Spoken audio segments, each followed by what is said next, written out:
किसी भी ग्रंथ के श्रवण के पूर्व उसके महात्म्य के श्रवण की शिष्ट परंपरा है। महात्म्य श्रवण अत्यंत आवश्यक है। उसका कारण यह है कि महात्म्य श्रवण के बिना श्रद्धा उत्पन्न नहीं होती और श्रद्धा के बिना विश्वास सुदृढ़ नहीं होता और श्रद्धा विश्वास के अभाव में कोई भी साधन केवल क्रिया बन करके रह जाता है, उसका लाभ नहीं मिलता। श्रीमद् भगवत गीता में तो भगवान ने यहां तक कह दिया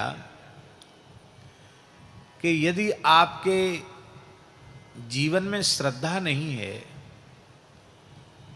चाहे जितना उत्तम से उत्तम साधन आप करते हो, उस साधन में यदि आपकी श्रद्धा नहीं है, विश्वास नहीं है, तो उस साधन से आपको कोई लाभ न यहां मिलेगा न परलोक में मिलेगा।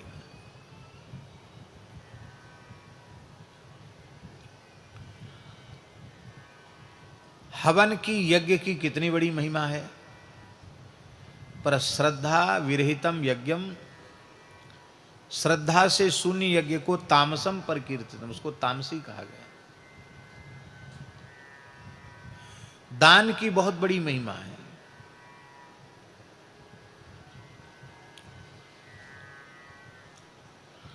ब्रह्मा जी के द्वारा हम मनुष्यों को जो एकाक्षरी उपदेश दिया गया वह केवल दा ही है। दा माने दान करो। प्रकट चार पद धर्म के कलिमहु एक प्रधान, येन केन विधि दीने दान करे कल्याण। दान धर्म का प्रधान चरण है।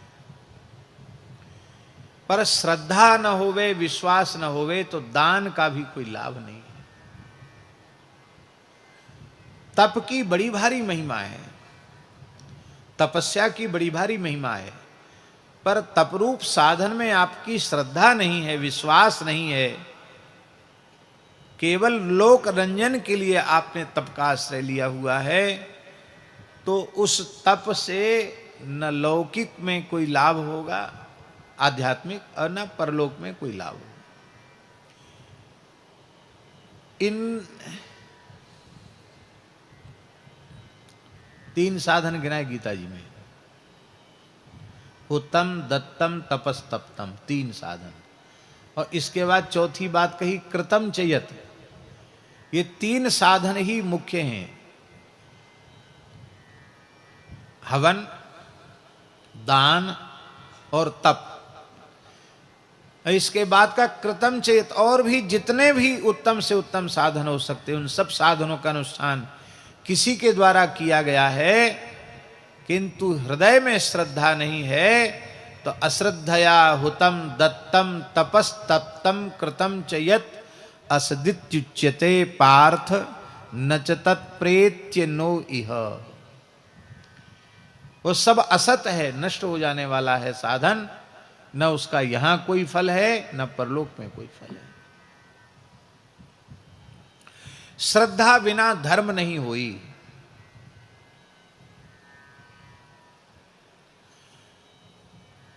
इसलिए श्रद्धा उत्पन्न होनी बहुत आवश्यक है।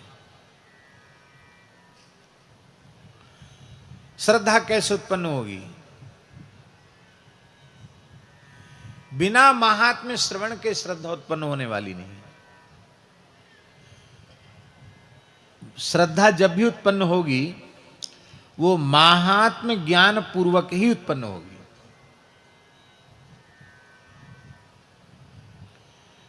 अभी भगवत कृपा से श्री गरुड़ पुराण का मूल पारायण चल रहा है। उसमें नर्मदा जी की महिमा के संबंध में एक बड़ी अच्छी बात आई। नर्मदा जी, नर्मदा जी अत्यंत पवित्र नदी है।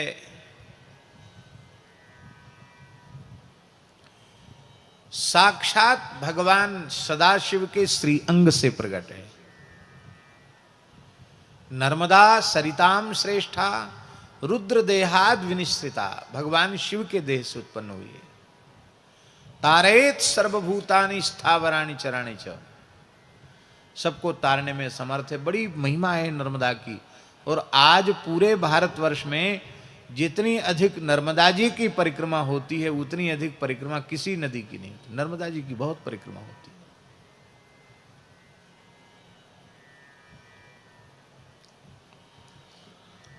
तो नर्मदा जी का अभ्यासी जहां महात्म्य लिखा है वहीं एक बात और लिखी है कि नर्मदा के जल में उत्पन्न होने वाली मछलियां, कछुए, जल के प्राणी और नर्मदा के तट पर ही जन्म लेने वाले मछुआरे, कहते इनको नर्मदा के महात्म्य का ज्ञान न होने से और जैसी श्रद्धा और जैसा विश्वास होना चाहिए वो न होने से उन मछलियों को, जल के प्राणियों को नर्मदा का लाभ नहीं मिलता और उनके तट पर रहने वाले धीवरों को, मछुआरों को भी नर्मदा जी का लाभ नहीं मिलता। गरुड़ पुराण में बात लिखी है। नर्मदा जी का लाभ उन्हीं को मिलता है जो नर्मदा जी के महात्म्य का श्रवण करके उसमें श्रद्धा और विश्वास करते हैं। कितनी बड़ी बात है।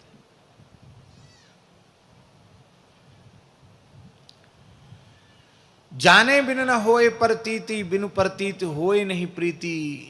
महात्म्य श्रवण के ज्ञान के बिना और विश्वास, श्रद्धा नहीं होगी, श्रद्धा के बिना विश्वास नहीं होगा और विश्वास के बिना प्रेम नहीं होगा। इसी को गोस्वामी जी ने कहा, बिनु विश्वास भगति नहीं, तही बिन द्रवही न राम, राम कृपा बिनु सपने हूं, जीवन लह विश्राम। इसलिए इस महात्म्य श्रवण की बड़ी भारी महिमा है। श्रीमद् भागवत का महात्म्य अनेक पुराणों में है। उनमें प्रधान 2 पुराणों में,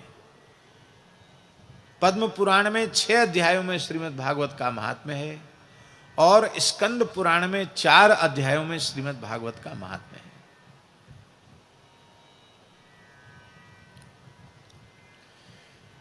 व्यास जी की पूर्व कृतियों में महात्म्य का निरूपण कर दिया गया। इससे यह सिद्ध हो गया कि श्रीमद् भागवत नित्य पुराण है, सनातन पुराण है। इसकी चर्चा अनेक प्रवचनों में हम कर चुके हैं।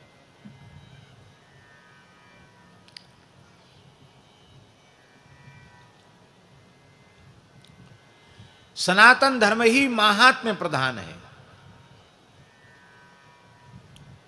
गाय का महात्म्य, ब्राह्मण का महात्म्य, ब्रह्मचारी का महात्म्य, यति का महात्म्य, संत का महात्म्य, भक्त का महात्म्य, तुलसी का महात्म्य, पीपल का महात्म्य, गंगा यमुना नर्मदा आदि पवित्र नदियों का महात्म्य, मोक्ष प्रदायिनी सप्तपुरियों का महात्म्य, भगवान के धाम क्षेत्रों का महात्म्य, त्रिपुंड्र का महात्म्य, ऊर्ध्वपुंड्र का महात्म्य, रुद्राक्ष का महात्म्य, तुलसी का महात्म्य, भस्म का महात्म्य। कहां तक कहें, जिस देश में हम सबका जन्म हुआ उसका भी महात्म्य है। मनुष्य जन्म का भी महात्म्य है। महात्म्य प्रधान धर्म ही सनातन धर्म है। दूसरे मत पंथों में, परंपराओं में इतनी अधिक महात्म्य की परंपरा नहीं। ये महात्म्य के कथनोपकथन के मूल में यही भाव है कि महात्म्य श्रवण के बिना श्रद्धा और विश्वास उत्पन्न नहीं होगा। इसलिए सबसे पहले हम स्कंद पुराणोक्त महात्म्य का संक्षिप्त स्मरण करते हैं।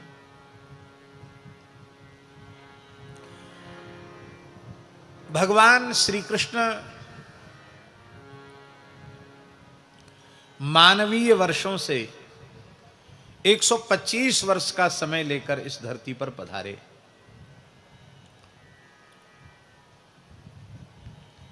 भगवान की लीला की अवधि जब संपन्न हुई तो ब्रह्मादि देवताओं ने द्वारिका में आकर भगवान से प्रार्थना की, तो भगवान आपने जो लीला का समय निश्चित किया था वह तो पूर्ण हो गया, आगे आपकी जैसी इच्छा, क्योंकि आप सर्वतंत्र स्वतंत्र हैं। भगवान ने कहा कि हम सत्य संकल्प हैं, जो संकल्प करके हम आए थे उस संकल्प की पूर्ति होने के बाद अब हम लीला समेटेंगे। तो उस लीला संवरण में भगवान ने आत्मस्वरूप ब्राह्मणों को ही निमित्त बनाया, और उन ब्राह्मणों के शाप से, उसमें भी स्वामी जी चातुर्मास से ही हो रहा था, इस विनाश के संकल्प में भी ठाकुर जी ने चातुर्मास को ही रखा। द्वारिका में अनेक संत महापुरुष ऋषि यतिवृंद वो चातुर्मास से कर रहे थे और भगवान श्री कृष्ण उनकी निरंतर सेवा कर रहे थे। द्वारिका के भगवान के परिवार के बालकों में संतों की परीक्षा, ऋषियों की, ब्राह्मणों की परीक्षा लेने का भाव उत्पन्न होना ये अच्छा नहीं लगता है। लेकिन यहाँ हम लोगों को समझना ये है कि उसमें उनका दोष नहीं है, भगवान की इच्छा। उनमें ब्राह्मणों के प्रति, संतों के प्रति श्रद्धा नहीं है ऐसा कहना अपराध है, उनमें है, पर ठाकुर जी कुछ लीला करना चाहते हैं इसलिए उनके मन में ऐसा भाव आया और उन्होंने ऋषियों की, ब्राह्मणों की परीक्षा ली।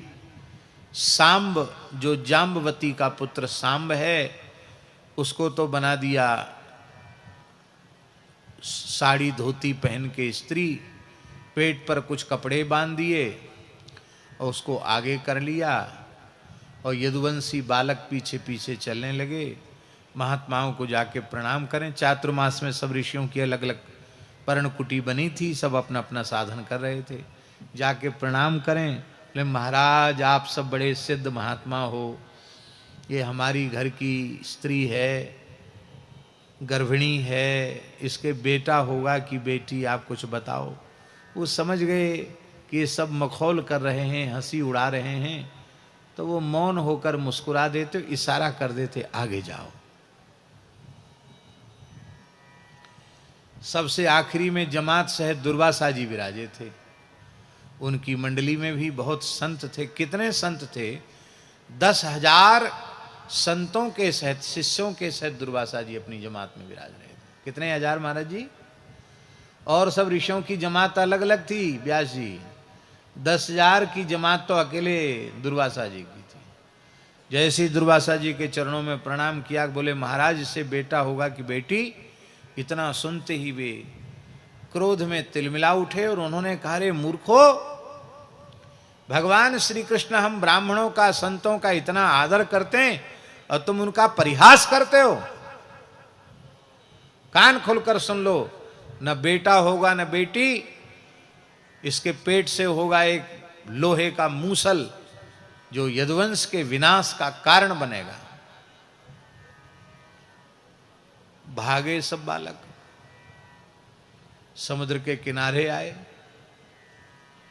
पेट पे बंधे हुए कपड़े खोले, कपड़ों के भीतर से मूसल निकल आया। अरे राम राम राम, मूसल तो बांधा ही नहीं था, ये मूसल कैसे निकल आया? शाप तो सत्य हो गया, अब क्या करें इस मूसल का? तो इसके पूर्व का चरित्र है कि नृग के उद्धार के प्रसंग में, गिरगिट योनि में पड़े नृग के उद्धार के प्रसंग में भगवान बालकों को ब्राह्मण भक्ति की बात समझा चुके हैं। मानो भगवान ने अपनी तरफ से अपना भार हल्का कर दिया कि कोई ये न कहे कि उन्होंने समझाया ही नहीं, सिखाया ही नहीं। तो अपना भार ठाकुर जी ने उतार दिया कि हम तो पहले ही समझाए, नहीं मानो तो भाई तुम्हारी इच्छा। अब उन बालकों में ये हिम्मत नहीं हुई कि हम कैसे श्री कृष्ण के पास जाएं। वे अभी समझा चुके हैं कि ब्राह्मणों की, संतों की सेवा करो, उनकी परीक्षा नहीं करना, उनकी सेवा करना। इतना बड़ा अपराध हो गया, कैसे मुंह दिखावें? पर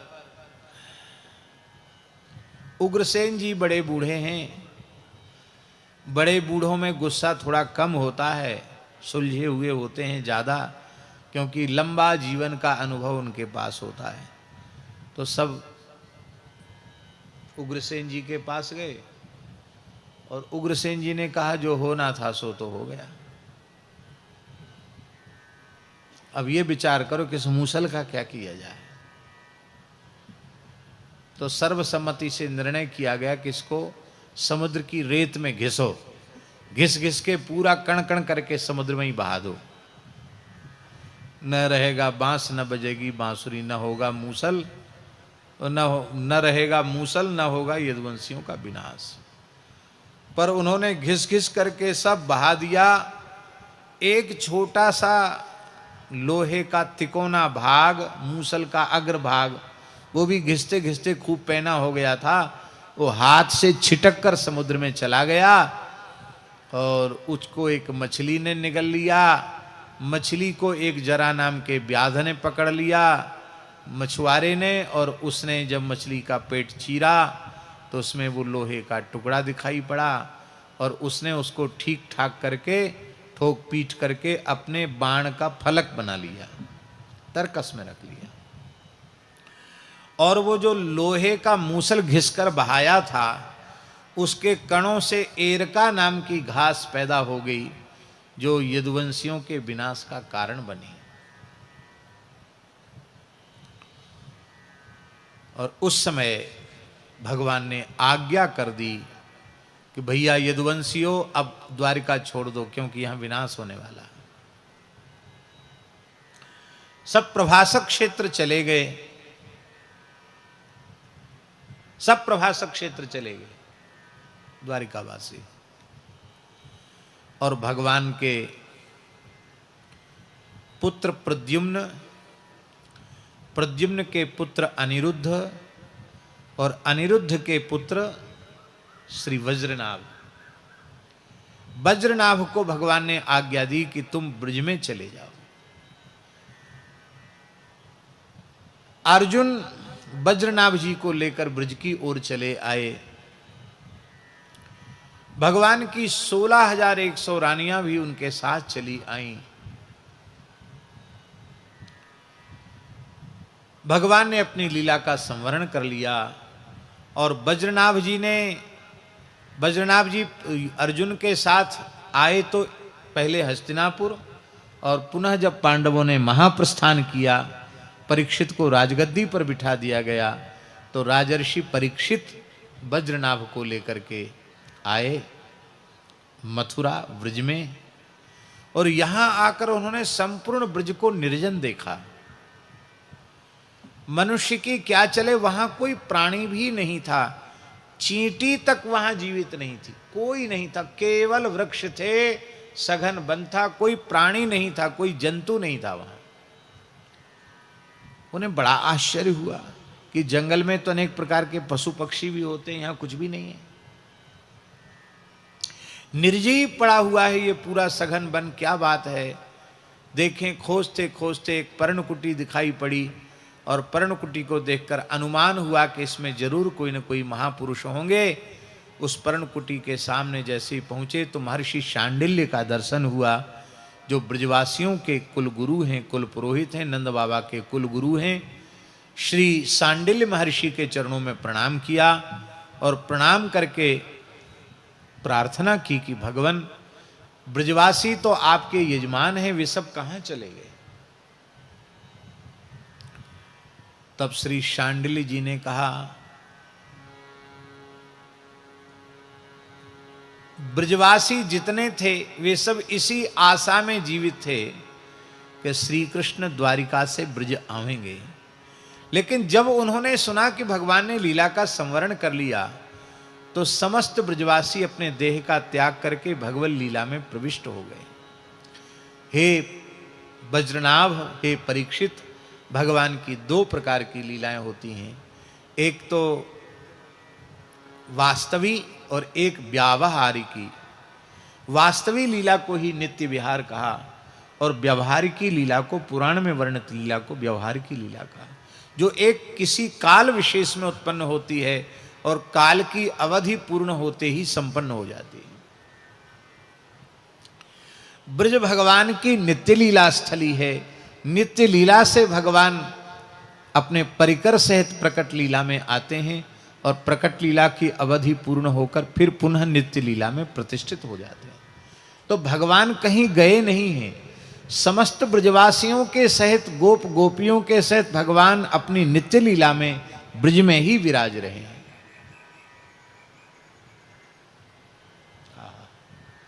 ब्रज में भगवान के दो स्वरूप हैं, कौन कौन? महर्षि शांडिल्य कह रहे हैं,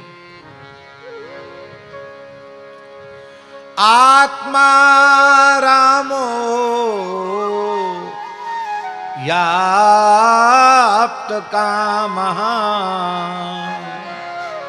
प्रेमाक्तैरनुभूयते। आत्माराम और आप्तकाम, प्रेमी लोग दो स्वरूपों में भगवान का अनुभव करते हैं, आत्माराम और आप्तकाम। आत्माराम क्यों है भगवान? सांडिल्य महर्षि कह रहे हैं, आत्मा तु राधिका तस्य तयैव रमणादसौ आत्मा राम तया प्रोक्तम मुनिभिः गूढ़वेदिभिः। श्री कृष्ण की आत्मा श्री राधा रानी है और श्री राधा रानी के सहित भगवान निरंतर रमण करते हैं, रासक क्रीड़ा करते हैं, रास विलास करते हैं। इसलिए आत्माराम शब्द का अर्थ है श्री राधा रमण लाल।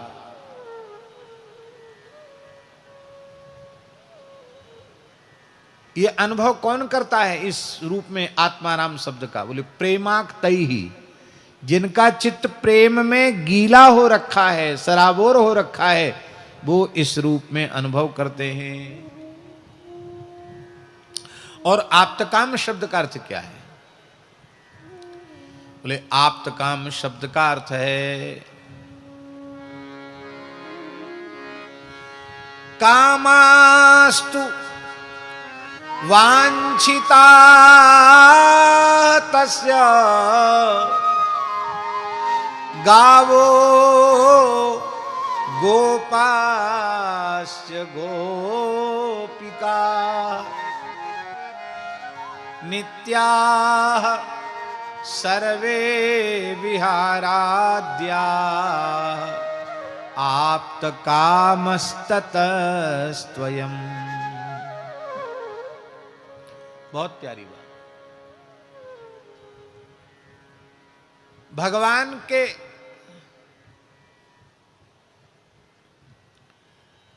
श्री गौ माता की जय, जय जय श्री राधे।